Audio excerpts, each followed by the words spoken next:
Hi, my name's Jennifer. Welcome to my channel and welcome to my September wrap up. So in September I'm going to go back to doing things vlog style. So I will film what I think of the books that I'm reading throughout the month. I didn't do that in August, but it is my preferred way of doing things. So today is the 10th of September and I have read 4 books so far. So for September my girlfriend has chosen a large part of my TBR. Not all of it because there are still library books that I will be reading. But these first 4 books that I have read are all books that were chosen for me from my shelves to be read in September. And we've had varying results so far. First book I picked up is When No One Is Watching by Alyssa Cole. So our main character is called Sydney and she lives in Brooklyn. She's black. And the area that she lives is becoming taken over by white people or white families who are moving in. So it is looking at gentrification of the area. There are these tours that take place in the area and the tours are all about sort of ignore the black families that live there, if you like, and don't make mention of the people that actually sort of live there. And Sydney wants to create her own tours showing what the area is really like. So she has a new neighbour called Theo who has just moved into the area with his kind of girlfriend, and Theo's white, and Theo sort of agrees to help Sydney with this. So this is described as a thriller. It says on the front there in small letters, a thriller. The thrilling stuff does not kick in at all until the last fifth of the book. Most of the book you would have no idea that this was meant to be a thriller other than the fact that it tells you on the cover. So for me the whole pacing of the book was really off. When we get to the final section, all of a sudden it's super action-packed, fast-paced, and it's like, hang on, where's this come from? I think this would have been better leaving the thriller stuff aside and just having it focus on sort of the issues that are being looked at, having it more of a character-focused novel rather than it being plot-driven. Saying that, the characters for me, I didn't think they behaved or spoke in a way that seemed realistic. There was just something a bit off about it. So basically I didn't really like it very much, but I got to the end. Then I read An Island by Jennings. So our main character is called Samuel and he is in his 70s and he lives on this island by himself in a sort of unspecified country. I think we know it's somewhere in Africa, but it's not specified. So right at the start of the book, this man's body is washed up on the shore of this island. Samuel finds the body and it turns out this man is actually still alive. So Samuel sort of looks after him. The man doesn't really speak, so Samuel doesn't know like who he is or where he's come from. We learn very early on that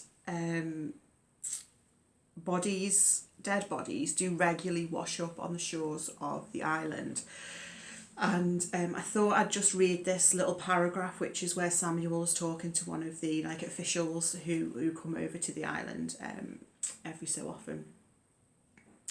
And this person who's come to the island says, "Listen, we're busy people. We have real crimes to deal with, actual atrocities, you understand. We cannot come out to the island every time another country's refugees flee and drown. It's not our problem." And Samuel says, "What must I do with them then?" And the response is, "Do what you like, we don't want them." So that is right at the start of the book.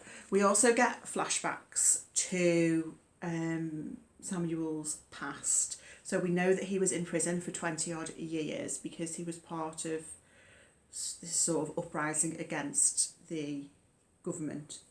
And then after that he's ended up sort of just living this remote existence on the island.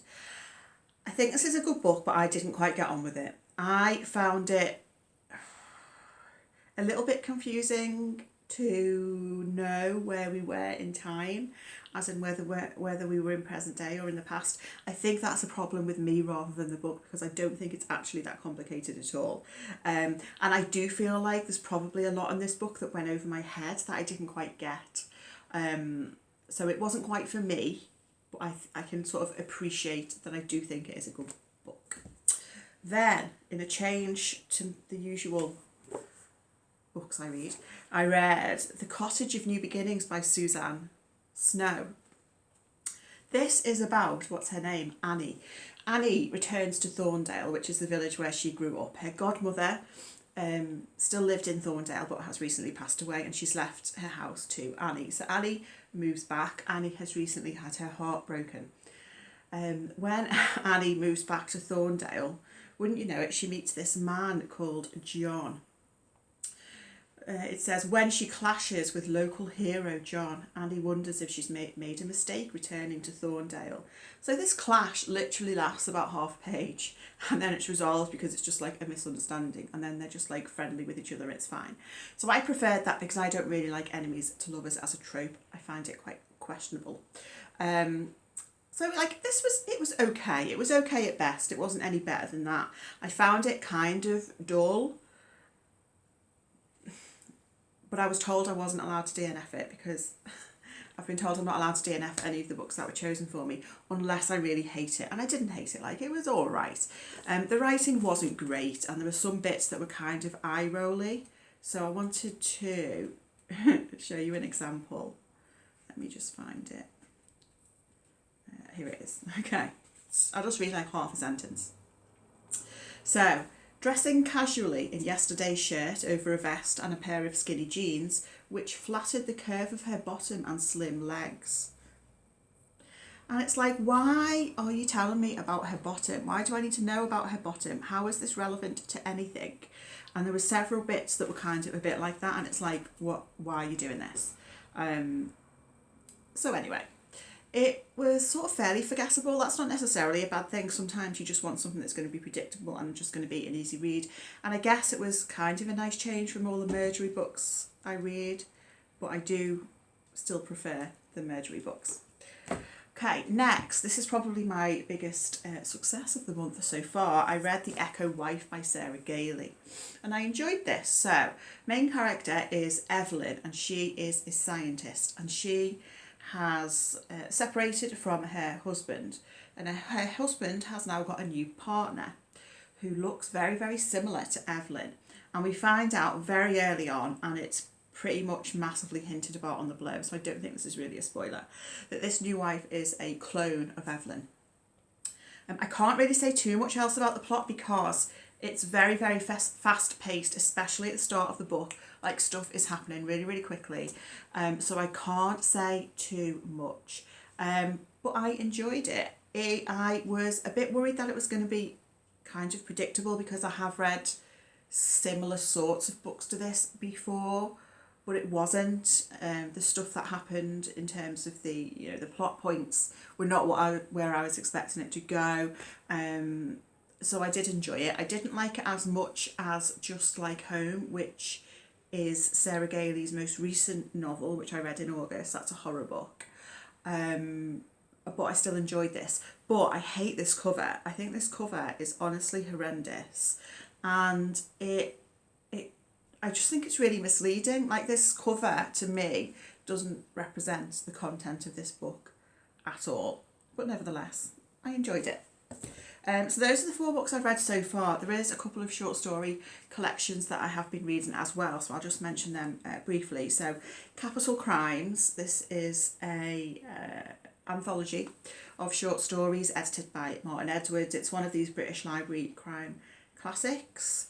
So all of these short stories are set in London. And I've been enjoying sort of dipping in and out of this. I actually started reading this in April, and I've just been picking it up when I've been in the mood for some crime. And the other short story collection is one of the ones that my girlfriend did choose for me to read this month, is After Rain by William Trevor. So I've read 4 of the stories so far, and I'm really enjoying it. Like, it's really good. So the stories are all sort of about well, so far, about everyday people living everyday lives. Nothing like too remarkable, but it's really well written. The characters are really well drawn. My favourite story so far is called A Friendship, and that's about a woman who is in the process of separating from her husband, and it's about the impact that that separation is having on her friendship with her best friend. But it's just brilliant, very, very impactful. It's interesting because I think if these stories were novels, I probably wouldn't like them as much because it's just not my normal kind of thing. But as short stories, it just is really working for me and I'm thoroughly enjoying it. So, today is a Saturday. I am home alone this weekend with the cat. So I am going to do some reading. I went to the library this morning for my book club. I'll update you on that actually. So we read Man at the Helm by Nina Stibb, which I reviewed in my August wrap-up. And no one really liked the book, but most of the group did finish the book, which in itself is a miracle because that does not happen very often. But no one really liked it. I think we all sort of had a similar feeling that it wasn't as funny as it was trying to be. But nevertheless, despite that, we had a very lovely morning at the library. I picked up a lot of books that were waiting for me. I had like a shelf of books dedicated to me, waiting for me to bring them home. So that's very exciting. So yeah, I think I'm going to get stuck into a new book this afternoon, so I will update you when I've read some more. Hello again. It's a week later. It's Saturday the 17th of September and I have read a few more books. So first I read The Pledge by Friedrich Durrenmatt. This is a Swiss crime novel translated from German by Joel Agee. So it was first published in 1958. This was quite an interesting read. So the narrator, there's a couple of sort of narrative layers. So the narrator is this famous author who has gone to visit this town where he's going to this event to deliver a speech. And at this event, he meets the former chief of police for the area. And they get talking, and the former chief of police agrees to show this author around the town in the local area because he's not been there before. So they're driving around and they need to stop for gas. So at this gas station, this fella fills the tank up for them. And this guy is he's drunk, he seems kind of bedraggled, he seems like he's not doing too well, basically.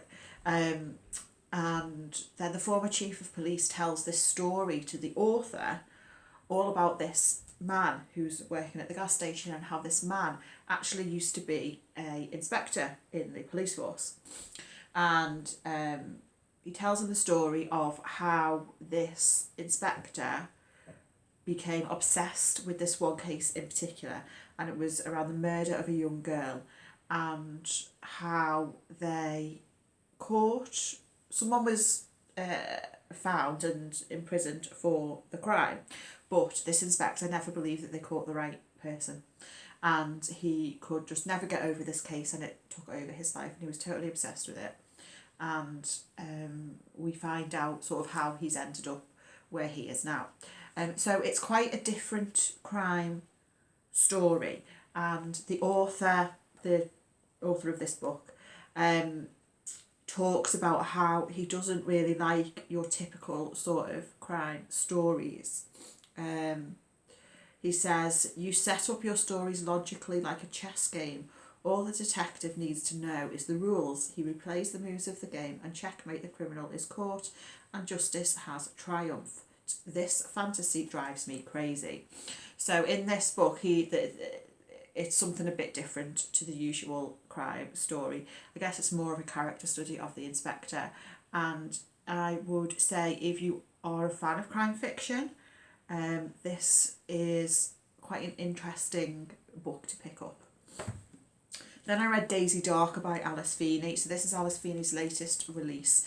Alice Feeney for me can be a little bit hit or miss, but the reason I wanted to pick this one up is because It's an homage to And Then There Were None by Agatha Christie, which is one of my favourite books. So our main character is called Daisy Darker, and her family go to stay with their grandmother because it's their grandmother's 80th birthday. So there's Daisy, there's her two sisters, Lily and Rose, their mother and father who are separated, and the grandmother. And where the grandmother lives is just off the mainland, and when the tide is high, the grandmother's house is cut off from the mainland. So this book is set over the course of one day and night when the family are gathering at this house, and the house is cut off from the mainland. There's no way for the family to get in touch with anybody else because there's no phone line, there's no mobile phone signal, so they are stuck, isolated at this house. As it's an homage to And Then There Were None, obviously people start to die. And it's, I guess, about the family trying to figure out what's going on, who this could be. Is it one of them, or is there someone hidden in the house that they don't know about? There is a poem which appears written in chalk on one of the walls of, I think it's the kitchen, and each verse is about a different family member. So in that sense, again, sort of similar to And Then There Were None. I will say that at points I got slightly bored in sort of like the middle sections, the parts of the story that are also flashbacks to when Daisy and her sisters were children. So we've got, family secrets coming out and that sort of thing. But this picked up by the end for me because the end really, really surprised me. I did not predict where this was going at all. Well, there is one element that I did sort of guess, but the overall ending absolutely took me by surprise. And when I read murder mysteries like this, I want to be taken by surprise by the ending, and it achieved that. Then I do have a DNF. I think this is actually my first DNF of the month. This is one of the ones, so those are 2 library books. This is one of the ones that my girlfriend picked for me to read from my shelves. And I was told I wasn't allowed to DNF unless I really hated it. Now, I didn't hate this book, but I got bored. And this is The Chimney Sweeper's Boy by Barbara Vine, aka Ruth Rendell. I read about 80 pages, and it's kind of an interesting idea. So this author, I think he's like in his 70s, he dies of a heart attack, and he has 2 grown-up daughters. One of the daughters is approached by publishers and asked to write a memoir of her father. And this results in her looking into his family tree, his background, his childhood, and so on. And she finds some things that she was not expecting to find. It is quite slow-paced, and that's really the reason why I gave up on it, because it was just too slow-paced for me. But when I've looked up reviews online, people either tend to think it's just boring or they really, really like it. So I'm sure it is a good book, and it wasn't that I thought it was badly written or anything like that, but it was just too slow-paced for me. And then I finished this short story collection. So this is Capital Crimes. This is an anthology of short stories, crime stories, all set in London, edited by Martin Edwards. I really enjoyed this. My favourite story was called The Silver Mask by Hugh Walpole. And this is quite an unusual story. So we have a middle-aged woman who is on her way home one evening, and she is sort of accosted by this young man in the street who says he needs food, he's hungry, he has a wife and a child to feed. And so she does help him out, but then he sort of keeps reappearing in her life as she's going about her everyday business. And I'll say no more. But it's a story that is sort of quietly horrifying, and it sort of builds up so you don't even notice it, and then by the end of the story it's like, oh, it's a bit like Shirley Jackson in that respect. It reminded me of some of her stories in the way that it's just sort of told in quite a matter-of-fact way, and before you realise what's happening, you're just in this sort of horrifying situation. So I enjoyed that. And also, this also contains The Avenging Chance by Anthony Berkeley, which is a precursor to his most famous novel, The Poisoned Chocolate Case. So I enjoyed that as well. So today, as I say, it is Saturday. I'm going to go to my favourite place now, the library. I have to take a couple of these books back. I've got 3 books waiting for me, and I think I'm going to have a little look around as well, which I don't always do when I go to the library. I normally just go and pick up the many books that are waiting for me. I should have my own shelf. I have that many books reserved. So I think I'm going to have a little wander around and see what I can pick up, even though I don't need any more books to read, because this shelf here is all the books that are yet to be read. And on the floor, you can't see, but there's 2 big piles of books, which are my reading plans for October. By the time this goes up, you'll probably see that video.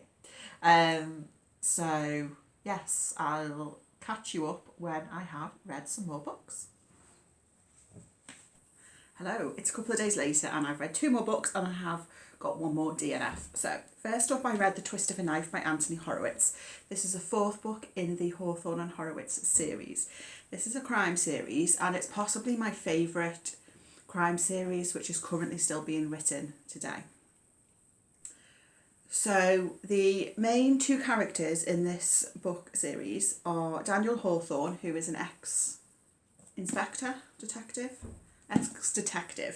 and Anthony Horowitz. So Anthony Horowitz is a character in his own book.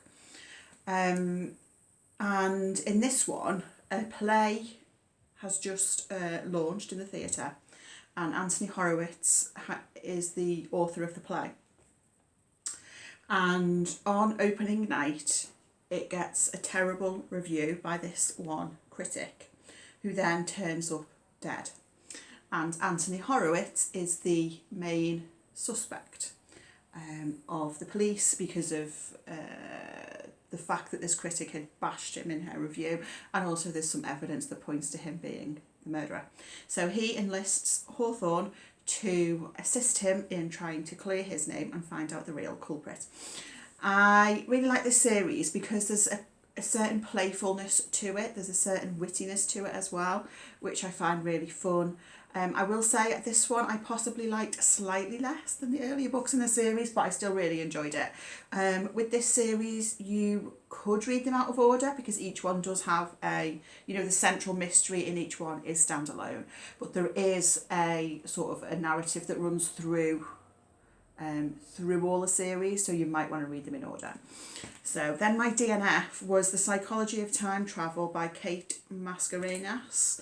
I didn't read very much of this, I just didn't like the writing style. It does get good reviews, so I'm sure it's very good. It's a book that's told in 3 different time frames, and we follow 4 women who have invented a time travel machine. And it sounds like my kind of thing, but I just didn't like the writing style. And then I read 5 Little Pigs by Agatha Christie. So this was a reread. I've read this several times before, but not for a while. So the reason I wanted to pick this one up in particular is because it's Alice and the Giant Bookshelf's favourite Poirot novel. So I thought I'd revisit it, and I can see, Alice, why it is your favourite, because it is excellent. This is one of Poirot's cold cases, and I'm generally less keen on his cold cases, but I thought this was excellent. I could remember some of the solution, although I didn't remember everything. This is told in a really interesting way. So there's a young woman who comes to visit Poirot to enlist his help because her mother had been jailed years ago for poisoning and murdering her father. And her mother died in jail, and she wants Poirot to find out what really happened, because she, struggles to believe that her mother really did poison her father. So then the first part of the book is Poirot going to interview 5 key people who were all present on the day that this death occurred.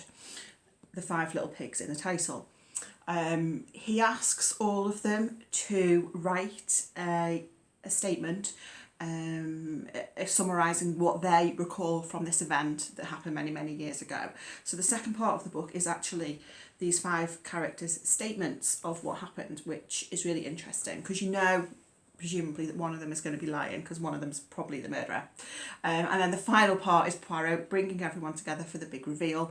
I do think this is a very clever book, and I enjoyed revisiting it.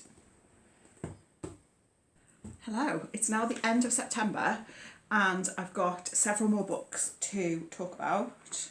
All these books here, I haven't actually read to the end of all of them. It's actually the 28th of September today, but I am concluding September now.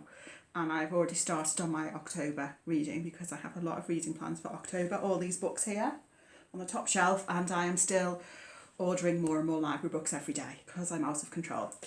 So let me tell you what I have read over the last week or so. So Anne Cleeves, The Rising Tide. This is the latest book in the Vera Stanhope series, book 10. If you don't know, this series is a police procedural crime series set in the northeast of England. The reason I particularly like it is I do think the character of Vera is a great character. In this book, we have a group of friends who, when they are sort of late teenagers, went away on a residential weekend to some sort of fairly remote location. When they were away, one of the group tragically drowned. And then every 5 years after that, the group meet up again. They go to the same location and sort of have a reunion. And at the point we're at in this book, they are sort of in their late 50s, early 60s, I think. And they meet up again for this reunion, and wouldn't you know it, one of them dies. Initially thought to be suicide, but after about 2 pages, it's very quickly identified that it was murder. So then the book is really just Vera and her team interviewing the, potential suspects and trying to figure out what happened. I found this a bit boring, and there was a point about halfway through where I was considering DNFing it because I just wasn't really interested. Then there was another death, obviously, because it's not a decent crime novel if there's not at least 2 deaths, in my opinion. So that made it slightly more interesting. I made it to the end, and it was just okay for me. Like, it was fine, it was nothing special, but the reviews online, there's not that many reviews so far on Storygraph because it is only recently published, but it's having positive reviews from what I've seen, but it just wasn't quite for me.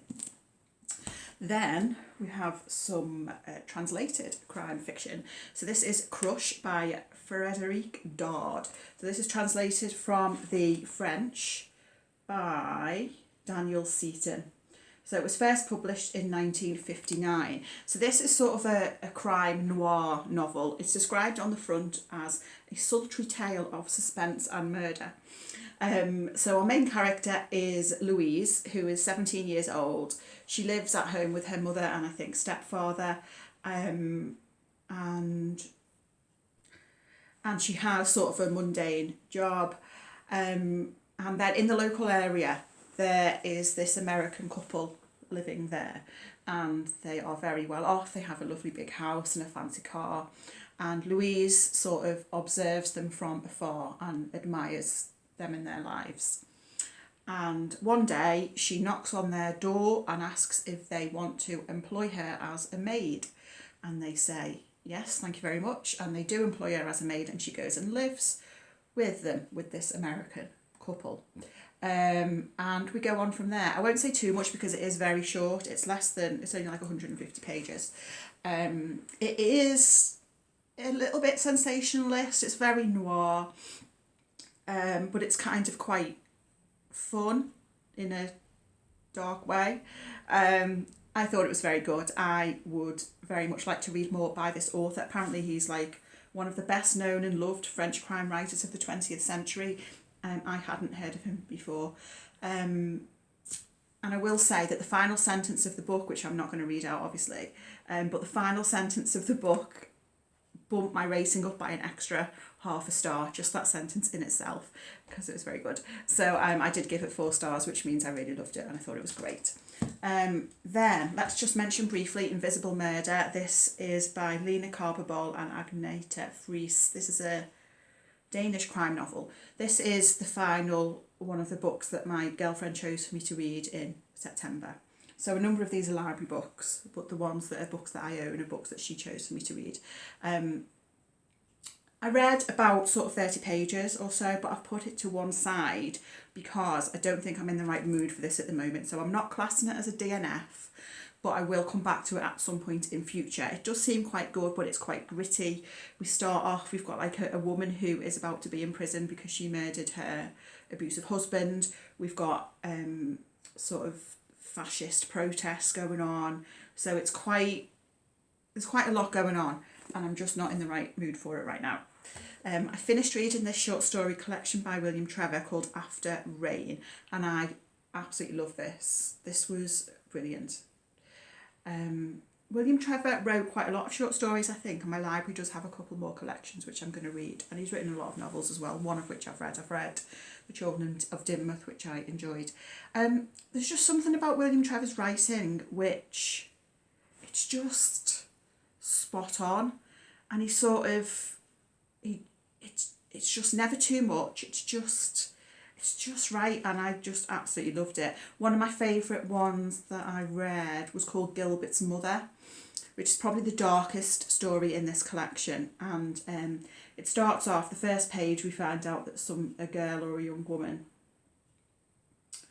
woman's been murdered, and then the rest of the story is just from the perspective of Gilbert's mother, and we sort of find out about Gilbert, who lives at home with his mother, goes out to work, and it's about sort of his mother's suspicions about her son, really. But yeah, brilliant. Very much looking forward to reading more by William Trevor. Now, I do have a couple of DNFs, of course. Before Your Memory Fades by Toshikazu Kawaguchi, translated from Japanese by Jeffrey Trusalo. This is a third book in the series that starts off Before the Coffee Gets Cold. The only reason I DNF'd this, and I DNF'd it pretty early on, was because I couldn't remember enough about the first two books for this to mean anything to me. That's the only reason I DNF'd it. Obviously there's, characters are repeated and different things, and I just didn't know what was going on for there to be any enjoyment, really. So I DNF'd it. Then a book that I read about half of before DNFing, this is Clare Mackintosh, The Last Party. So this is Clare Mackintosh's most recent book to be published. She normally writes more sort of psychological thrillers. I think I've read all of her previous books apart from Hostage, I think it's called, which was her latest one before this. The Last Party, however, is a police procedural, so it's something a little bit different, and it is the first in a series. So the book has quite an interesting setup. There is a body found in the lake where these holiday homes are located. So these are sort of like quite fancy holiday homes for people who are quite well off.